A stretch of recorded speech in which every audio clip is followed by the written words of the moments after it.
Good morning, student. Standard 7, subject Hindi, chapter number है हमारा 4,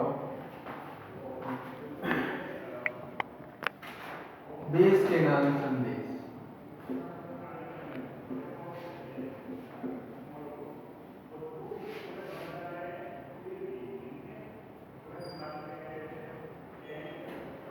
बहुत बढ़िया चैप्टर है देश के नाम संदेश। इसमें हम पार्ट 2 में जाएंगे।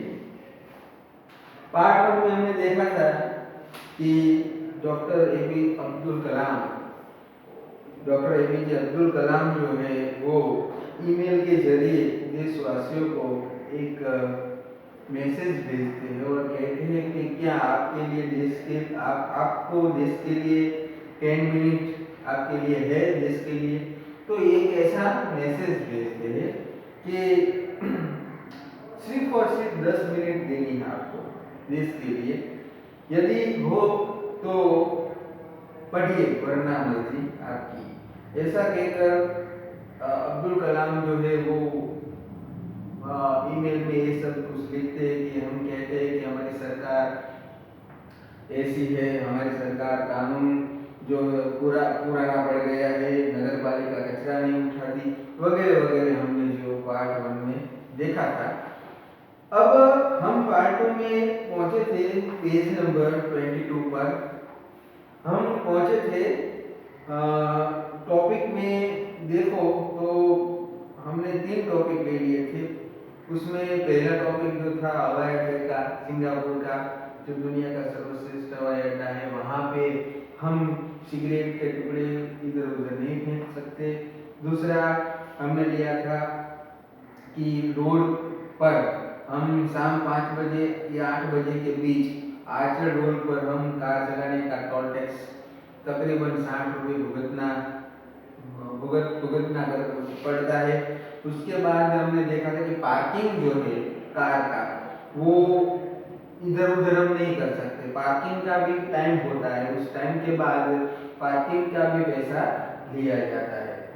उसके बाद हम दुबई में गए थे। दुबई में रमजान का दिन होता है, रमजान के महीनों में कहीं भी हम पार्टियां नहीं कर सकते या कुछ नहीं खा सकते। अपने मत्थे पर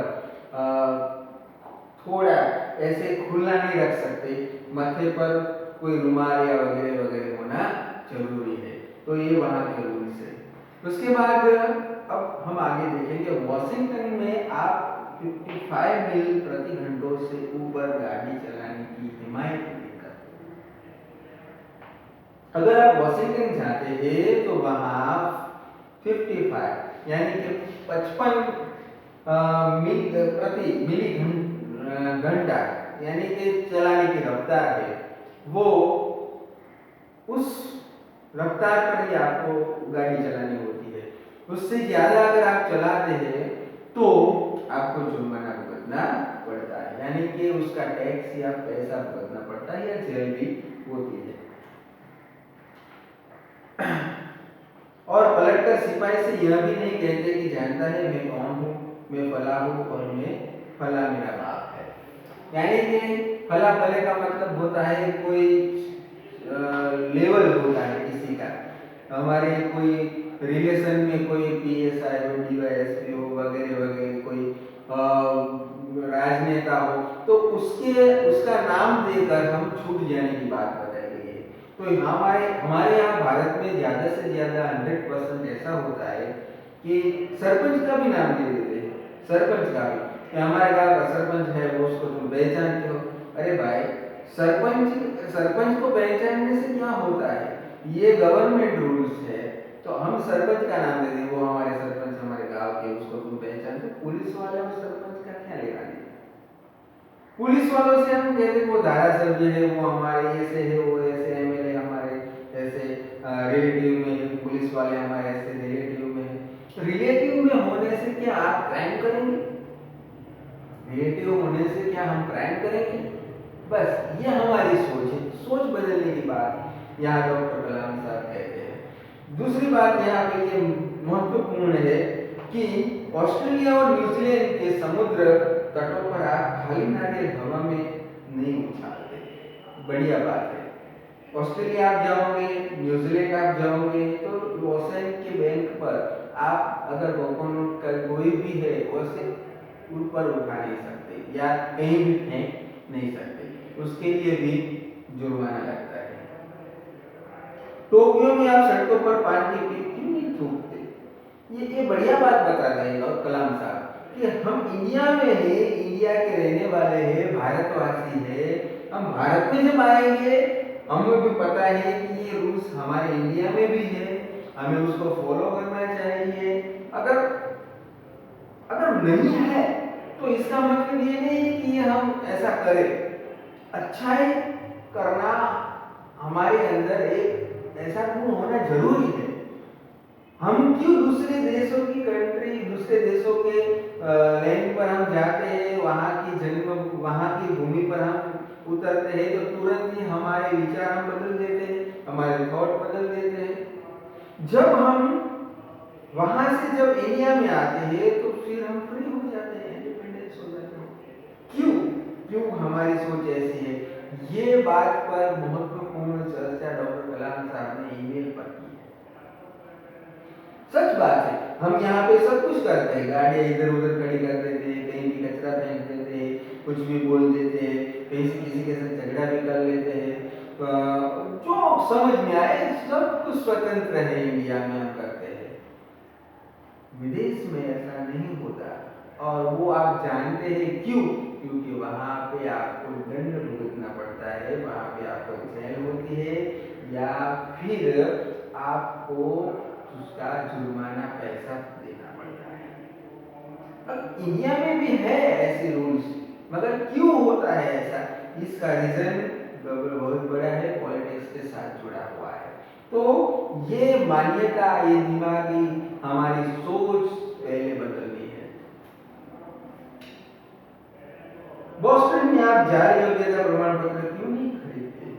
जाली प्रमाण पत्र, नकली सर्टिफिकेट। डॉक्टर कलाम बीच में याद दिलाते हैं, मैं आप ही के बारे में बात कर रहा हूं, सिर्फ आपके। यानी कि यहाँ महत्वपूर्ण पॉइंट बताया है कि डॉक्टर कलाम कहते हैं, कलाम कहते हैं, क्या कहते हैं? ये बड़ा सेंटेंस है, मैं आप ही के बारे में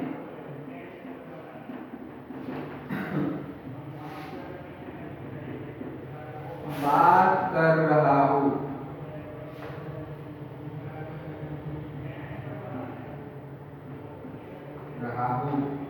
फिर यहां देखो, सिर्फ आपके, सिर्फ आपके। यानी कि ये कलाम साहब कहते हैं, मैं आप ही के बारे में बात कर रहा हूं, सिर्फ आपके। यानी कि हम भारतवासियों को दूसरी बात दोहरा कर बताते हैं कि सिर्फ आपके बारे में बात कर रहा हूं। तो ये बड़ी बात है। डॉक्टर कलाम कहते हैं, आप दूसरे देशों की व्यवस्था का आदर और पालन कर सकते हैं, रिस्पेक्ट वहां पे रखते हैं, डिसिप्लिन रखते हैं, दूसरे देशों में आप ये सब कुछ कर सकते हैं, लेकिन अपनी व्यवस्था का नहीं, अपनी व्यवस्था का नहीं। यानी कि ये तो बड़ी बात हुई कि हम अपना कुछ नहीं करते, दूसरों की करते हैं बात, दूसरों का नियम फॉलो करते। पहली बार गुजराती में कही कि घरना छोकरा घंटी चाळे અને બહારના લોટ ફૂકી ફૂકી ખાય, ગુજરાતીમાં કહેવાય છે ઘરના છોકરા ઘંટી ચાળે અને બહારના લોટ फूकी फूकी खाए। कहने का मीनिंग ये था, कहने का मीनिंग ऐसा होता है कि अब घर के बच्चे होते हैं, वो चक्की पीसते हैं और दूसरे खाते हैं। इसका मीनिंग थोड़ा इसके साथ ज्वाइंट इतना नहीं होता, मगर कहने का मतलब ये है कि हम अपने यहाँ कोई रूल्स का फॉलो नहीं करते, बाहर है उसको सब कुछ देते हैं, सबको वहाँ हम सब कुछ डिसिप्लिन देते हैं, भी अपना बिहेवियर है वहाँ पे ठीक कर देते हैं, इंडिया में आते हैं तो ऐसा नहीं करते हैं। तो ये समझने वाली बात थी। हम अपने यहाँ आदर का पालन क्यों नहीं करते, लेकिन अपनी व्यवस्था क्यों नहीं करते? भारतीय धरती पर कदम रखते ही आप सिगरेट का टुकड़ा जहाँ तहाँ फेंकते हैं, कागज के पूंजे उछालते हैं। यदि आप पराये देश में प्रशंसनीय नागरिक हो सकते हैं तो यहाँ भारत में आप ऐसा क्यों नहीं बन सकते? प्रशंसनीय फेवरेट, आप फेवरेट हो वहाँ हो जाते हैं। या कैसे? इंडियन है, इंडियन वाले हैं, बहुत अच्छे हैं, वहाँ जाते हैं तो आप अपने अपना रूल ऐसे ऐसे डिसिप्लिन दिखा के अपना कल्चर दिखाने की बात करते हैं, नमस्ते, केम छो, मजामा, हाउ आर यू, ऐसे ऐसे क्यों? वहाँ आप ऐसा ऐसा बिहेवियर करते हैं, वहाँ आप अच्छा दिखाने की कोशिश करते हैं। जाओ वहाँ भी जाओ, सीधे सिगरेट के टुकड़े फेंको, आप वहाँ भी जाओ, कहीं भी और कचरा फेंको, कुछ भी बोलो, कुछ भी करो, क्यों नहीं करते आप? क्योंकि वहाँ आपको डर है कि शायद मुझे जेल होगी या फिर पैसा देना पड़ेगा। तो ये बड़ी बात है। वहाँ फलाना ढीगड़ा नहीं आता, वहाँ वो हमारे बाप पिताजी वगैरह वगैरह नहीं आता, वहाँ रूल्स और उसको फॉलो करना वही आता है। डॉक्टर कलाम ने मुंबई के पूर्व महानगर पालिका आयुक्त तियानकर के हवाले से कहा, मुंबई में से बड़ी नगर पालिका है, वहां से आयुक्त तिनायकर वहां के जो ऑफिसर है उसको कहा, अमीर लोग अपने कुत्तों को सड़कों पर घुमाने निकलते हैं और जहां तहां गंदगी बिखेर कर आ जाते हैं और फिर वही लोग सड़कों पर गंदगी के लिए प्रशासन पर दोष मढ़ते हैं। मुंबई के प्रशंसनीय आयकर तिनायकर के हवाले से कहा, यानी कि ऑफिस के कार्यालय से एक मैसेज भेजा और कहा कि अमीर जो लोग हैं, पैसे वाले लोग हैं, वो अपने कुत्ते को, आप देखते हैं सड़कों पर निकालते हैं कुत्ते को और ऐसे ऐसे, बेटा इधर चल, उसको भी बेटा कहते हैं, इधर चल, ऐसे ऐसे डोबी डोबी डोबी गोभी गोभी ऐसे ऐसे बोलते हैं। फिर वो कुत्ता इधर चलता है, उधर चलता है, ऐसे चलता है। तो यहाँ क्या कहते हैं, और जहां जहां गंदगी बिखेर कर आ जाते हैं और फिर वही लोगों सड़कों पर गंदगी के लिए प्रशासन पर दौड़ मरते हैं। कुत्ता कहीं पे भी गंदगी कर देता है। आप समझ लो ये बात कि कहीं से भी बाहर कुत्ते को निकाल दिया, गंदगी कर दी कुत्ते ने, फिर हम प्रशासन के ऊपर कहते हैं कि सरकार काम नहीं करती है, देखो रोड कितने गंदे हो गए हैं। अरे भाई तुमने तो गंदगी की है, कचरा हम फेंकते हैं, फिर कहते हैं प्रशासन काम नहीं करती, गंदा है, रोड पर हम गंदा करते हैं। तो ये खुद हम करते हैं और हम खुद करने के बाद सरकार के ऊपर थोपते, ऐसा नहीं होना चाहिए। क्या वे उम्मीद करते हैं कि वे जब भी बाहर निकलेंगे तो एक अधिकारी झाड़ू लेकर उनके पीछे पीछे चलेगा और जब उनके कुत्ते को हाजत लगेगी तो वह एक कटोरा उसके पीछे लगाएगा। बहुत बढ़िया बताया है कलाम साहब ने, मगर थोड़ी हास्यास्पद वाली भी बात हो गई है कि कलाम साहब की सोच देखो कितनी ऐसी है कि थोड़ी रमूजी यानी कि कॉमेडी वाली भी बात यहाँ पे थोड़ी बताई है कि क्या ऐसा हो सकता है कि जब उम्मीद हम करते हैं, उम्मीद सोचिए कि अगर अमीर लोग अपने कुत्ते को अगर बाहर ले जाता है तो निकलते हैं तो एक अधिकारी झाड़ू लेकर उसके पीछे पीछे चलेगा, एक झाड़ू लेकर चलेगा उसको, कहीं भी वो कुत्ता इधर उधर कचरा करता है तो उसको साफ कर दो, या फिर उनके पीछे हाजत लगे, हाजत का मतलब होता है उसको वगैरह टॉयलेट वगैरह वगैरह होता है तो वो कटोरा लेकर क्या पीछे लगाएगा, यानी कि कटोरा लेकर बैठेगा। तो ये भी एक बात हास्यास्पद वाली बात हो गई है। कलाम साहब कहते हैं कि क्या हम ऐसा करेंगे? जी नहीं।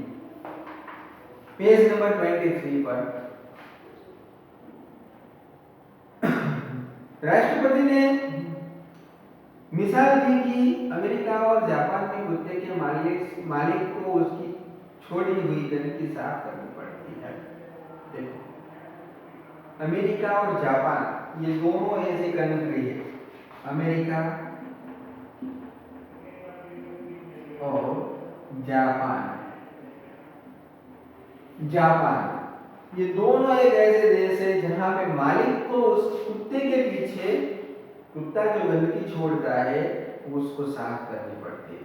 फिर वो कोई भी हो, कुछ कुछ कितने भी पैसे वाला हो या फिर अमीर हो, कुछ भी हो, उसको वो अपने कुत्ते की गंदगी साफ, अगर कुत्ते को बाहर घुमाने ले जाना है और कुत्ता गंदगी करता है तो उसको साफ करना पड़ता है।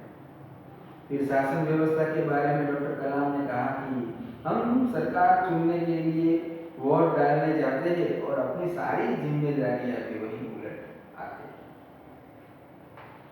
जब हम वोटिंग करते हैं तो हमें सोचना चाहिए कि हम वोट क्यों करते हैं, कैसे हम उम्मीदवार जो यहाँ पे खड़ा है, जो अच्छा काम करने वाला है, उसकी सोच कैसी है, किसको हमने हमें किसको सीएम बनाना है, पीएम बनाना है, या फिर कोई गांव का कोई सरपंच बनाना है राजनीतिक क्षेत्रों में, तो पहले हमें सोचना जरूरी है।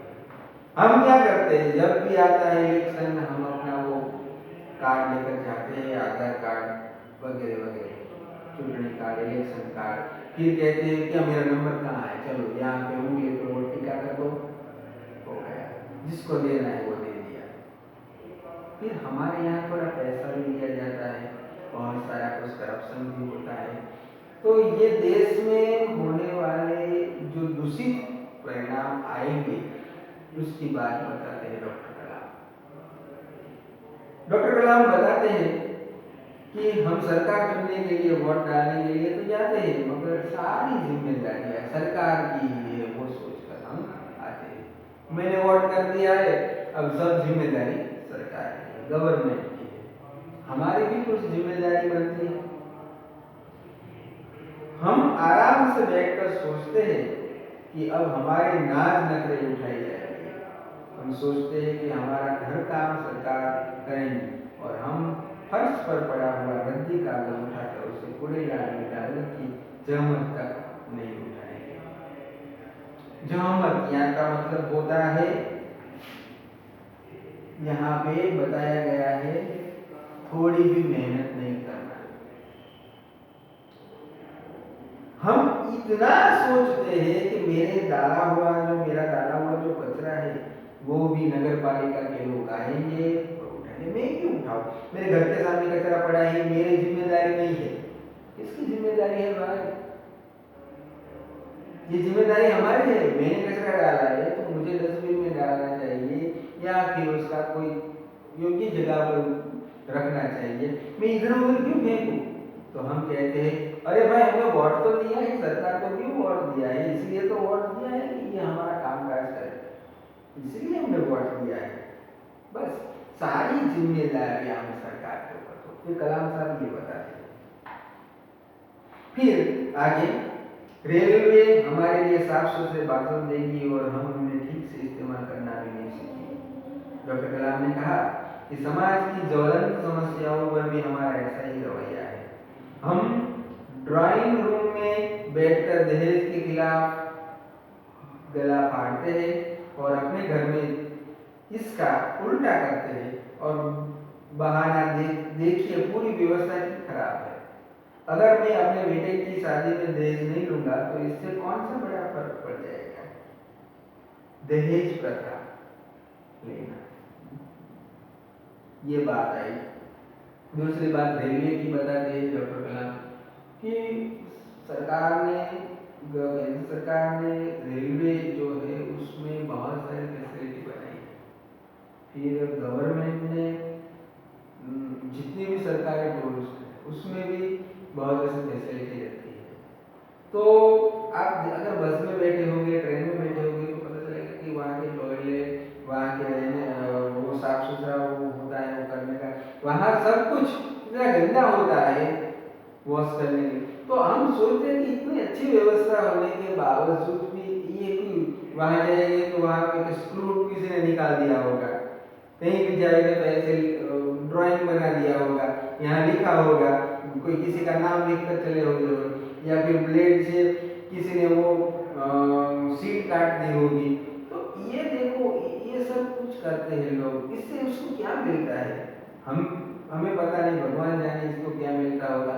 मगर ये जो सोच है, इतनी नीचे हुई सोच है कि इससे उसको बाहर लाने के लिए क्या किया जाए, ये कलाम साहब कहते हैं। हमें सीट बैठने के लिए दी है, शांति से बैठे, पर नहीं बैठते। नहीं बैठते, पता नहीं कहीं पता है कि यहाँ स्मोकिंग करना मना है, यहाँ गैस की लाइनें हैं, या फिर कोई पेट्रोल पंप है, या फिर कोई बस में बैठे हो, या गैस की गाड़ी है, यहाँ पे स्मोकिंग नहीं करना चाहिए, तो अभी स्मोकिंग करते हैं। उसको पता है फिर भी ऐसा करते हैं, क्या दिमाग पाया है। तो ये सोच बदलनी है, जरूरी है। देश की बात आती है, देश में एक ड्राइंग रूम होता है, वहाँ पे कर्मचारी, अधिकारी, सरकारी कर्मचारी इकट्ठे होते, बातें करते, बेटियों का दहेज जो लेते हैं उसको ऐसा कानून लगना चाहिए, वो लगना चाहिए, इसको जेल भेज देना चाहिए, दहेज नहीं लेना चाहिए। मगर जब अपनी बेटी की शादी आती है तो वो कहते हैं अपने समझी से कि तुम्हें तो इतना दहेज तो देना ही पड़ेगा, हम इतने पैसे वाले हैं तो हमारा कुछ मान रहेगा, हमारे कुछ इमेज वैल्यू होनी चाहिए, ताकि लोगों को लगे कि उनके समझी, उनके जो सामने जो रिलेशन बनाया है, वो बेटी वालों ने इतना दान किया है। बेचारा पैसे वाला ना हो तो ना दे सकता है। सबसे ज्यादा रिसर्च हुआ है इंडिया में दहेज लेने वाले जो राज्य है वो है पंजाब। ऐसा रिसर्च में बताया गया कि पंजाब में सबसे ज्यादा दहेज लिया जाता है बेटियों के पास। वो दूल्हा सब कुछ मांग लेता है, गाड़ी मांग लेता है, मोटरसाइकिल है, बंगला है, सब कुछ मांग लेता है। अगर नहीं देता तो बेटी आपकी वापस ले लो। बेटियां मिलती है इसीलिए, अगर नहीं मिलती तो क्या करते भाई। तो दहेज प्रथा अब धीरे धीरे भी देखो दूर होती जाती है। क्यों होती जाती है? इसका रीजन एक है कि आजकल कोई बेटियां देने के लिए तैयार नहीं है। जहां बेटियां, वहीं बेटियां देते हैं जहां दहेज कम लिया जाता है। तो दहेज प्रथा दूर होनी चाहिए, बेटियों से दहेज नहीं लेना चाहिए। कन्यादान है, मगर कन्या जो है वही तो बड़ा दान है। जो बेटी दे देते हैं तो इससे बड़ा दान और क्या हो सकता है। तो ड्राइंग रूम में बात होती है, मगर जब अपने बेटी की शादी होती है तो फिर ऐसा नहीं होता है, तो दहेज लेनी चाहिए।